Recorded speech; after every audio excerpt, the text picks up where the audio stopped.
thank you, Lord, for another opportunity to watch you do the impossible, do the miraculous, do the unbelievable. Lord, we just said, have thine own way. Lord, be with the members that have their own ups and downs. Strengthen them, Lord, in the areas where they need your strength. Lord, continue to let them hold on to your unchanging hand. You know there are times of weakness, Lord, let them hold on to your unchanging hand. To know, Lord, that you are God that will never change, or never a God that will never fail. For we ask all in Jesus' name, and for his sake. Let the church say amen. Amen. Let us say thank you. Thank you. John chapter 9. John chapter 9. Verse number 21. When you get a chance to read the whole book of chapter 9. It's about 41 verses. I'm going to go read into today. Get in spare time. I'm going to pull out 21, but I'm going to talk the whole chapter. I want to look at 21. John chapter 9, verse number 21.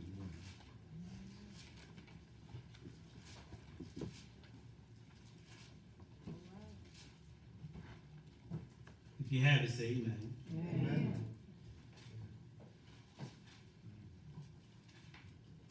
These words are written, but by what means he now seeth, we know not, or who have opened his eyes, we know not. He is of age. Ask him. He shall speak for himself. Amen. Amen. Through the reading of God's spoken word.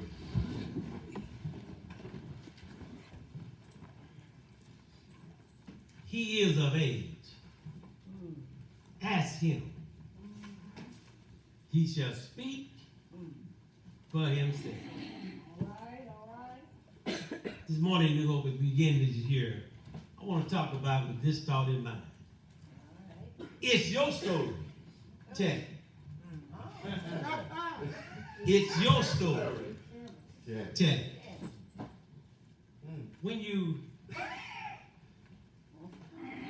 When I think about stories, there's a famous man who has the ability to tell stories. He's someone that we all know. But Danielle, he's been famous to me because I had to listen to these stories about 52 years. I think I got his age right. Adam Morgan has a unique ability to tell stories. Katie, I don't know if you experienced it. He makes you wait for the climax. You be sitting there going, come on, man, I know where you're going now. But he going to take you all the way around. He going to tell you about what he used to do and how he, something that his grandpa did. And then he'll come back to the story. And then he'll tell you, I know you're ready for me to quit. You know. And then he'll give you the climax of the story. And you know, I thought about that when I read this chapter 9, this story that we want to take a look at real quick here on this morning, because it took me all the way around. Jesus happened to walk by, see a man that was blind. He go to the pool, come back, he could see. His neighbors looked at him, church folks looked at him. Then the Pharisees got mad at him. He's still telling the same old story. And folks still wondering what's wrong with him. Thank the Lord, all right. But what I've learned, Sister Harper, that 2019, all of us have a story to tell. All right. We have gone through ups and down losses, and I even notice how your body becomes sick and you deal with ailments that you never thought you had to deal with at your age. You look at loss of loved ones, you deal with struggles at the job, deal with struggle in personal relationships. We all have a story. Yeah. But But the thing about it, most of us try to keep quiet on our story. All right. Yeah. But in this Christian life, but I got a story Yes, sir. that I need to tell. Yeah. But what I learned about it, Kamisha, everybody's story ain't the same. Right. Maybe that's what's wrong in church. We all try to have the same story. How it was a lightning bolt that hit you on your chest. And that's how you know the Lord called you. I'm sorry, it ain't my story. That's my story. But we all have a story. You're right. Yeah. And what I learned, since we all have a story, it's a story that we all can tell. But I found out in this Christian story, it's a story that we have in common, Deacon D. Ray. It's a story that we have in common with one another because we all have experienced the story of Jesus Christ. All right. Yeah. Thank the Lord, all right? Yeah. Chapter 9 said Jesus happened to walk by. He saw a blind man. Yeah. And a question came up. I said, Monty, it sounded just like church folks. Who sinned, Lord? Yeah. Was it the parent or was it the boy? Yeah. Christ said, neither have sinned. It's done for the manifestation of God's work. Jesus revealed to us that in all our lives, God knows how to manifest himself in our ailment. Ooh. Oh, quiet, y'all. In our weakness. Yeah. In our struggle. Yeah. He said, instead of asking, Lord, why me, Lord? Ask, Lord, what you going to do, Lord?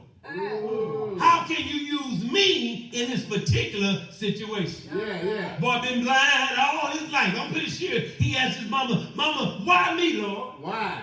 But then he finds out when Jesus happened to pass by, because we get ready to manifest the works of God in him.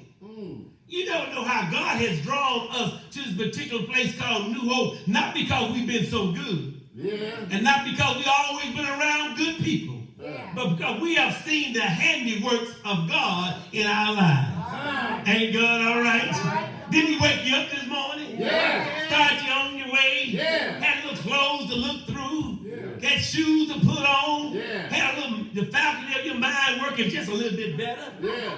And don't you just thank the Lord that he has blessed you to be able to tell a story? Yeah. Now, see this story, now there are some folks, Tupac, that can tell stories, but they stretch them. They stretch them because they like to add stuff to it. Yeah. And then you start wondering if that story could be real. Just like I heard a story of a man that told me he walked on the water. And what got me, y'all, Trina, his wife backed him up. She said, I saw him walk on the water. And I don't know about y'all, Christ is the only man I ever seen. I read that walked on the water. But the Bible here says, Jesus spat on the ground, put clay on this boy's eyes, said, go to the pool of Siloam and wash. Now, I don't know about y'all, but Nate, I'm blind from birth. Ain't never seen anything. Yeah. How the heck I'm going to get to the pool of Siloam? Yeah. Build it up. But what I like about this young man, he does something that we all need to do sometime in our life. When you really can't see your way, just obey God and his word. Yeah. He took God and his word, and the Bible didn't even tell us how he got there, but he got to the pool of Siloam. It's something about how, I don't know how I got where I am, but I thank God for his word. Because sometimes that's all you got, Monty, is his word. It's just you felt something on the inside. I sung about it earlier. I got a feeling that everything gonna be all right. I know when I look at the doctors and they tell me my diagnosis, I got to tell myself, I got a feeling that everything gonna be all right. When I look at my back pocket and see how I got $1, but I got other stuff stretched more than $1, I got to say to myself, I got a feeling that everything gonna be all right. I'm gonna take God at his word. But then he gets there. And this is where it gets interesting. He tells the same story 3 times. One, to his neighbors. 2, to his community, or the folks who own their way to church. And then 3, to the church folks. All right. But what was interesting, Sister Hendrick, his story never changed. He told the same story over and over again.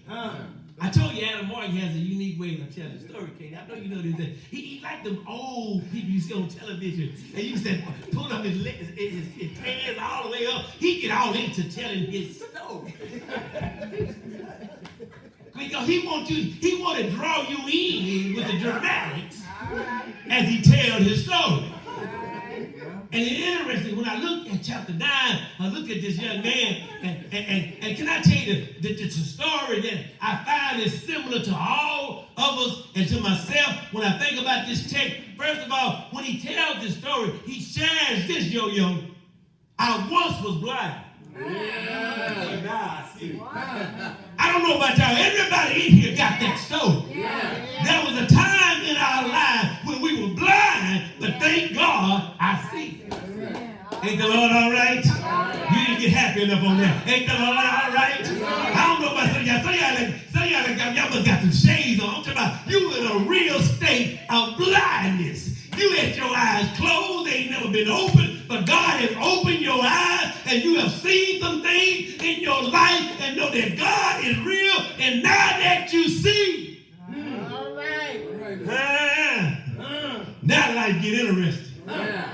Now that you see, then what it feels like to pay a light bill. Now that you see that you can't send the bill to your daddy. Now that you see. And then now Raymond, when you speeding at 95, now that you see. D-Ray, now you got a family to take care of. Now that you see. I once was blind, but now I see. Yeah, you built it, boy. Bible said when the neighbors saw him, they said, ain't that Don Jr.? Look like him, but he can see.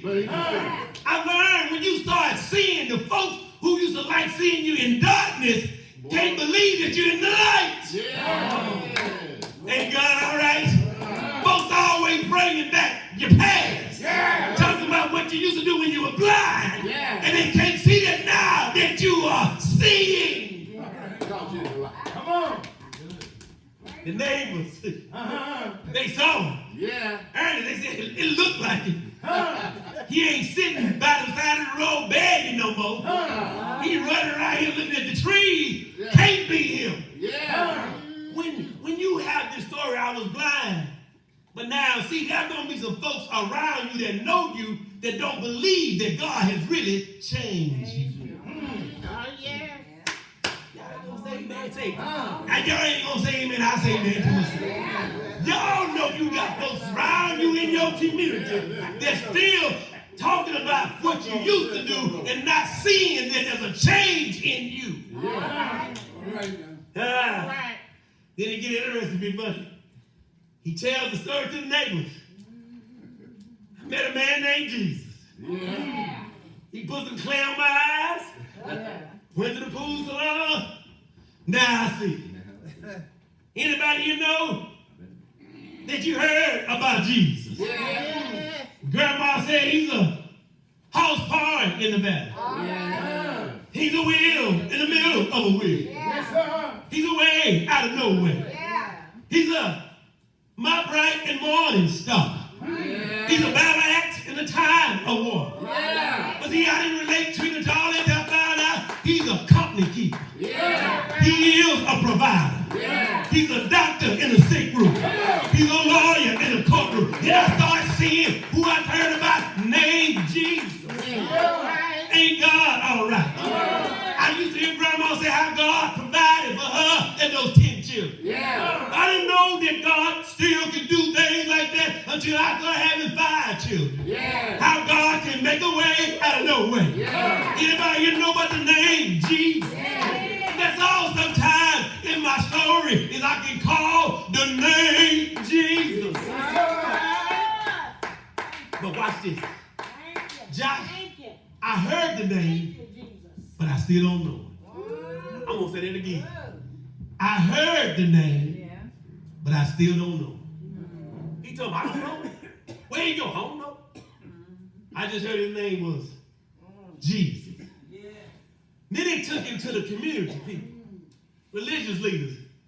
He tells the same story. I once was blind, but now I see. And then he says, maybe yo-yo, I'm going to change it. I think he's a prophet. And they said, a prophet? Now you said you got converted because he spit on the ground, reached out and made clay and put it on your eyes. Doesn't he know this is the Sabbath? You can't work on the Sabbath day. He said, how can you tell me he's a prophet when this man is acting like a sinner? Yeah. Ain't the Lord all right? Everybody know that when you've been changed and when you can start to see how folks are already start talking about how you a sinner. All because you go against the custom of the day. Ain't God all right? Y'all Sunday school folks help me out. Y'all know God can come in the house. And when God comes in the house, he takes over. And what used to be normal become unnormal. And you got to understand, when God makes a change in your life, he may make a change in your life that's different than you ever experienced before. And some folks will look at you and say, you're a sinner. You're not going along with the custom of religiosity. But anybody here know you've been changed by the power of God. I used to get an old page and I said, I know I've been changed. Angels in heaven done signed my name. People come say, how can you explain the change? I explain it because one day something got a hold of me. Went to a meeting one night. The Bible said my heart wasn't right. But it said something got a hold of me. Yeah. But people were so bad about it. Some people believed, and some did not believe. So they said, let's take him to church. Oh, Lord. Let's take him to the house of the temple. And they said, Lord, you got to understand it was God that saved you. He ain't denying the fact it was God that saved you. But he sure can't be a sinner. And he tells the same story again. I once was blind, but now I see. Anybody you know that when you come into the house of God and you understand the beauty of God in Jesus Christ, and then let the Holy Ghost get inside of you, you start seeing the faults and the frailty of the house. Got to mellow here a little bit. You start to see life ain't what you thought it really was in the house. Because when you start seeing through the lens of God, you see that in the house you got self-righteousness. In the house you got egos. You got egos in the house. And you got folks who want only their ways in the house. Because these Pharisees said he couldn't do what you said he did because he must be a sinner. Said, come here, Toots and Dunn. I know you're the parents of Dunn Jr. Is this your boy? He looked up at him and said, yeah, that's him. But I found out one thing, he is of age. He can talk for himself. So he can go on speak for himself. Says over there, Dunn Jr., go ahead and tell your story. He tells the story one more time. I once was blind, but now I see. But this time, when I found out, G-Ray, about church folks, because they disagreed with what he said, the Bible said they cast him out. They excommunicated him. They didn't fool with him. Oh, no more. Ain't the Lord all right? I learned for you to thank God for some folks who quit fooling with him. Ain't God all right? Because when there's been a change in your life, they don't like what they see. When you ain't running to the club, they don't like what they see.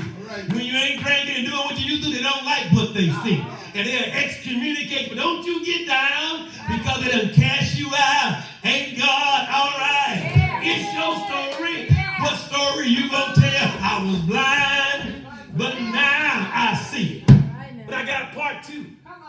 Not only was I blind and I could not see, the second part of the story, I was lost, but now I'm found. Ain't God all right? The Bible said the church folk, Kamisha, kicked him out. Sometimes church folks ain't gonna fool with you. I find that church folks are the first one to talk about you. First one to lie on you. First one to tell you how you go in the house of God, but they talking about you. They on the outside, but they mad because you coming to the inside. I ain't figured it out yet. I ain't figured it out yet. You mad because I'm in here. You not here, but you mad because I'm in here telling me about my faults when you ought to be in here like I am. Ain't God all right? But he said they excommunicated, they cast him out. But here's the good news, y'all. Here's the exciting good news, y'all. Come on, Jesus. Come on. Bible says, when Jesus heard. When Jesus heard. When Jesus heard. Yo, isn't it good to know that when they pick it on me, Jesus will hear about it? All right. Isn't it good to know when I got a sickness that I can't get rid of, he'll hear about it? When my bills are stressing me out, isn't it good to know he'll hear about it? All right. When my loved one is sick and nothing I can do for him but pray, isn't it good to know he'll hear about it? But the Bible said he heard that they put him out, but D-Ray, don't stop there. He said he found him. I thank the Lord that I didn't just happen to walk in the church. The Lord found me. He found you just where you were. Ain't God all right? We got a story about we were lost, but now we're found. Anybody you thank God that he found you? Because some folks that excommunicated you. Other folks that left you alone. And I found something out there when they excommunicated him. They told him you can no longer come in the temple. You can no longer worship in the temple. But aren't you glad when the church folks kick you out, Jesus will let you in? Ain't God all right? But the Bible said, since they put you out, Jesus said, I'm going to find you. Now, the first time you couldn't tell him who I was. So he said, do you know the Son of God? He said, who is he? I really don't know him. He said, I am the one that you have seen. I am the one talking to you. Then he said, Lord, I believe. I thank God that even though I've been lost and now found, I also been converted. Won't God make a change in your life? But the only conversion you going to have in your life is that you got to understand and say, Lord, I believe. Grandmother believe. Daddy believe. Mama believe. But the question is, do you believe? Do you believe that Jesus is the Son of God? Thank you. Yes, Lord. Found me where I was at. Thank you, Jesus. Told me who he was. Well, I heard about him. Now I know who he is. He's the Son of God. Now he has converted me because I believe in the Son of God and Jesus, my Lord. I got a story to tell. I got a story to tell that when I couldn't worship at church, I could worship at the feet of Jesus. Ain't God all right? That's what's the real worship going on. Boy, we come and go through the motion at church. But boy, when life hits, when the rubber hits the road, and when life really gets real, worship becomes real. When there's nobody else you can turn to but Jesus, worship becomes real. And when I found out about him here down, you ain't got to be in church to worship him, because you can talk to him early in the morning. During the noonday hour, late at night, won't God show up in a timely manner? Ain't God been good to all of us? But I'd like to end y'all with this thought in mind.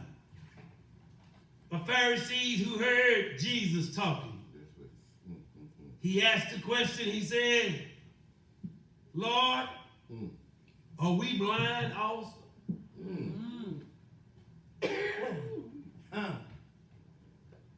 My story is about lost and found. My story is about I was blind But now I see. But this is where it gets a little nervous for me. The church believer said, Lord, are we blind? But Jesus said, if you're blind, you have no sin. But he said, if you see, you have sin. What is he saying? What is he saying? He said, if you recognize, D-Ray, that you got a blind spot. He says there's room for forgiveness for you. For you recognize there is a blind spot. But to those of us who have closed your eyes to your blind spot and tell everybody you see, he says sin is in you. Yes, sir. See, I can see everybody else's faults. Question is, can you see yours? All right. That's what the struggle is. That's what the fight is. You don't be justified what you're doing because of the preacher or the deacon. I ask the question, what about you? Because Christ said, long as I know my blind spot, I got room for forgiveness. But when I shut my eyes and say I don't have one, he says I'm in sin. The tragedy of the story, y'all, you can run around the church all your life and not make it in because you close your eyes to a blinded area. And then you judge and dog everybody else out because you saw their blind spot. Right. What are you saying, Pastor? This story that we have to tell is one that is personal, but it's one that is ongoing. It didn't stop at your conversion. You got to continue to live and tell your story. How that it was God who has brought you where you are right now. And it's God who's helping you, even though there's some areas of blindness. Wow. Because every time I see, that's one less blind spot. That's right there. And I don't know about y'all. Sometimes it's a good shake. Sometimes it's a good setback. Just for you to see what God been trying to get you to see the whole time. That there's a blind spot in our lives. So when I tell my story, Ernest, I can't brag. I can't be arrogant. I'm humble. I'm submissive. I don't care if they never called my name. Because I worry about it's not about my name being called. It's about it. I recognize my own faults. Because if you worry about your name being called, I mean you caught up in self-righteousness. A blind spot. You got to make sure your relationship is right with the Lord. And only you got to take care of that.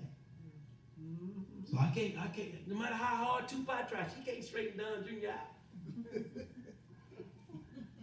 Don Jr. got to straighten himself out. Because Don Jr. going to say what all of us going to say. I'm grown.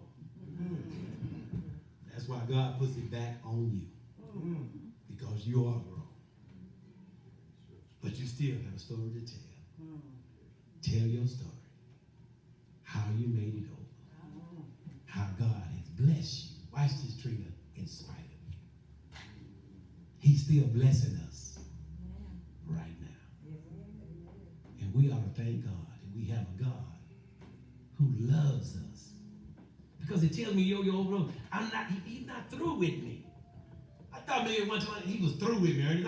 I reached a plateau, pastoring the church, preaching all over. But he said, I'm not through with you. Still got to work on you. He still got to work on us. Because there's some blind areas that we got to ask ourselves, Lord, I want to see. I mean, I like what I see much, but I want to see. So if I can see it, I can ask for forgiveness. And you can make me whole again. As we are journey into 2020, challenge you to seek God in your own personal walk. Say, God, help me in my areas of blindness. Sometimes a wreck can help you see. Sometimes illness can help you see. I hate even say this. Sometimes a loss of family can help you see. I hear in the year that King Uzziah died, I hear the writer say, I saw the Lord also. God used every situation in our lives to help us to see areas that might be blind to our own eyesight. So Lord, help us as we start this year off with our blinded areas. Between what I like about it, when you see it, don't change the story. I once was blind, but now I see. See, because that tells me I can't judge D-Ray when D-Ray makes the same mistake I made or a different mistake, because I recognize I used to be blind. So now I see. In order to help somebody else out of a state of blindness, I got to be able to see the right path so I can pull them out. But if we both blind, we're going to fall in the ditch because we both can't see our way out. God loves us. God loves us. He blessed blinded people so he can manifest his works in us. Watch this. So the world can see how miraculous, how powerful of a God that we have.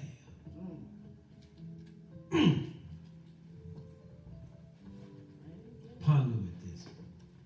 I want to shout that year. I want to holler. But then he made it personal. I struggled, Trina, with the Lord.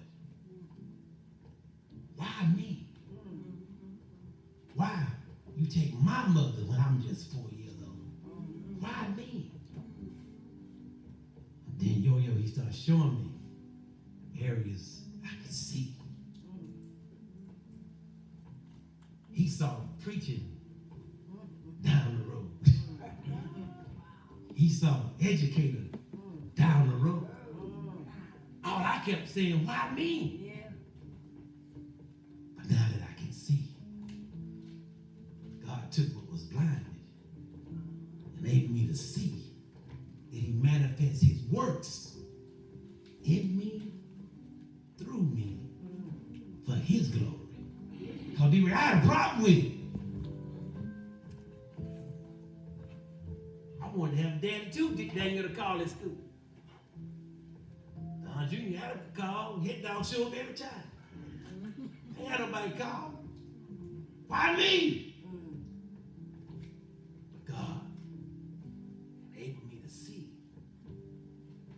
When I hear those words from the lips of my children, Dad, they got a name to call. He can help us see sometimes through our darkness that what we thought was dark is a blessing from the Lord. And it's your story to tell somebody. It ain't always about how the money you got and the job you got and the degree. It's about maybe that struggle you went through and how God has blessed you in spite of that struggle for you to see his handiwork. I don't know where I'm going down, but it's just messing with me. Because I don't want to talk to you. You need to understand, quit looking at the stuff that you call bad in your life is not good. It may be a blessing. The old patriarch said like this, you'll understand it better? I'm going to see by and by. They didn't have no seminary degree. They didn't have no college degree. But I learned to say they were right. Because there are some things I do understand better. Some things you just got to live through just to know what God can really do.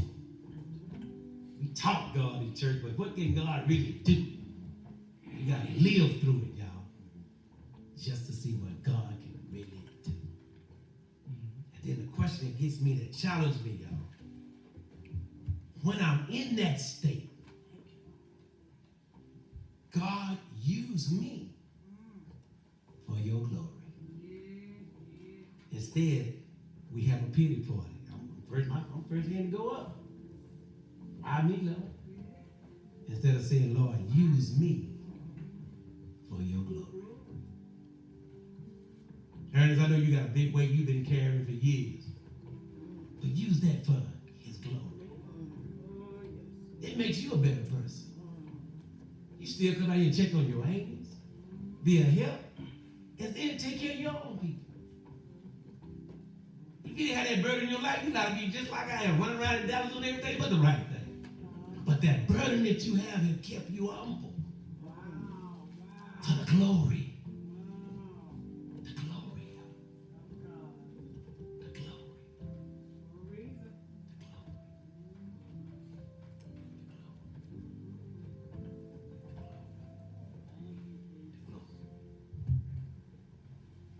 We extend the privilege.